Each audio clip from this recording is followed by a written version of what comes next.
शिव जी की समाधि कौन भंग करे। देवताओं ने विचार किया कि कामदेव को भेजा जाए। तो देवताओं के अलग अलग विभाग हैं, वो सब विभागों के लिए विभाग अध्यक्ष हैं, वो अपना अपना काम करते हैं। तो किसी की समाधि भंग करनी हो, कोई देवताओं के लिए संकट बन रहा हो, उसकी समाधि तोड़ना है, तो देवताओं के पास एक ऐसे देवता हैं जो दूसरों की समाधि तोड़ने का ही काम करते हैं, ध्यान भंग करने का, ध्यान भटकाने का काम करते हैं। क्या नाम है उनका? कामदेव। कामदेव। और ऐसा नहीं है कि वो कामदेव उस समय आते थे, आज भी आते। कोई से पूछो कि क्यों कल कथा में नहीं दिखे, बोले हाँ जरा काम आ गया था। है क्यों, आप तो कह रहे थे कथा में आएंगे, आप तो आए नहीं। बोले हाँ वो काम आ गया था। तो काम आ गया था मतलब वही काम है, वो आज भी भजन में विघ्न करता है।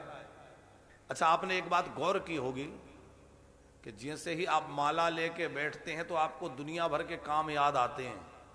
वहां जाना था, उसको फोन करना था, वो उससे लेना था, इसको देना था। दुनिया के काम तभी याद आएंगे जब आप भजन करने बैठेंगे, माला करने बैठेंगे, पूजा करने बैठेंगे, तो दुनिया की बातें याद आएंगी। तो वो दुनिया के काम याद आ रहे हैं, इसका मतलब क्या है? बोले जीवन में मानो काम आ रहा है और वो आपको भजन से भटका रहा है। आपको उस काम से बचना है, अपने मन को उधर नहीं ले जाना है। कामदेव बार बार आपके मन को मोड़ेगा, पर आपको अपना मन अपने केंद्र पे रखना है, अपने लक्ष्य की ओर रखना है। देवताओं ने कामदेव को भेजा, और कामदेव तो कामदेव है। बसंत आदि ऋतुओं को साथ लेकर के और रंभादि देवांगनाओं को साथ लेकर के,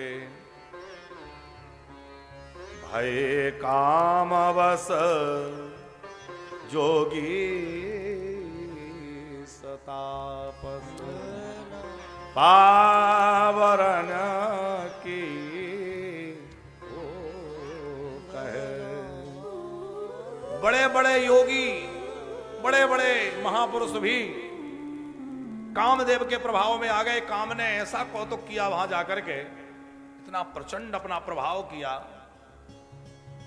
गोस्वामी जी कहते हैं इतना अधिक प्रभाव कामदेव का सृष्टि पर हुआ कि संगम करहे तालाब तलाई, वृक्ष लताओं की ओर झुक गए। जो संपूर्ण सृष्टि को ब्रह्ममय देखते थे वो स्त्रीमय देखने लगे, स्त्रियां सब जगत को पुरुषमय देखने लगी। द्विदंड भर ब्रह्मांड भीतर काम कृत को तो को अयम। 2 घड़ी तक वह कामदेव अपना प्रभाव फैलाता रहा, बड़ा विविध प्रकार का संगीत बजता रहा। शीतल मंद सुगंध समीर बह रही थी, रंभादि नारियां नृत्य कर रही थी, और दिव्य जो है सुगंध फैली हुई है, संगीत का मधुर गान वादन हो रहा है। और उस बीच में कामदेव अपने बाण भगवान शंकर के ऊपर छोड़ रहा है। शिव जी निर्विकार समाधि में बैठे हुए हैं, उन पर कोई प्रभाव नहीं है, लेकिन सारी सृष्टि काम के प्रभाव में आ गई। अब गोस्वामी तुलसीदास जी का एक नियम था, जब रामचरितमानस को लिखा कि एक बार जो लिख दिया उसको फिर मिटाएंगे नहीं, बदलेंगे नहीं, जो लिखा गया वो लिखा गया।